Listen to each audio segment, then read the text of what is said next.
The pen is made of plastic, but paneer is made from milk. Why? What's the difference between made of and made from? Let's understand.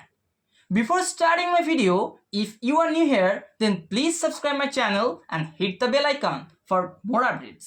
Made of এর ক্ষেত্রে original ম্যাটেরিয়ালটা একই থাকে, অর্থাৎ সেটাকে দেখা যায়। Final product হয়ে যাওয়ার পরও সেই র ম্যাটেরিয়ালটাকে আমরা দেখতে পাবো। কেমন? For example, the dress is made of silk, অর্থাৎ ড্রেসটা সিল্কের তৈরি। এখানে ড্রেসটা তৈরি হয়ে যাওয়ার পরও সিল্কটাকে আমরা দেখতে পাবো। The door is made of wood, দরজাটা কাঠের তৈরি। এখানে দরজাটা তৈরি হয়ে যাওয়ার পরও কাঠটাকে আমরা দেখতে পাবো, অর্থাৎ র মেটেরিয়ালটা ফাইনাল প্রোডাক্ট হয়ে যাওয়ার পরও স্টিল ভিজিবল, অর্থাৎ দেখা যাচ্ছে, তাই এটা হচ্ছে কি মেড অফ। আর মেড ফ্রমটা হচ্ছে অরিজিনাল ম্যাটেরিয়ালটা এখানে পুরোপুরি চেঞ্জ হয়ে যাবে। কেমন? Paper is made from trees, অর্থাৎ গাছ থেকে পেপার তৈরি হয়। এখানে পেপার তৈরি হয়ে যাওয়ার পর কি আমরা গাছটাকে দেখতে পাই না তো, সেই কারণে এটা হচ্ছে মেড ফ্রম।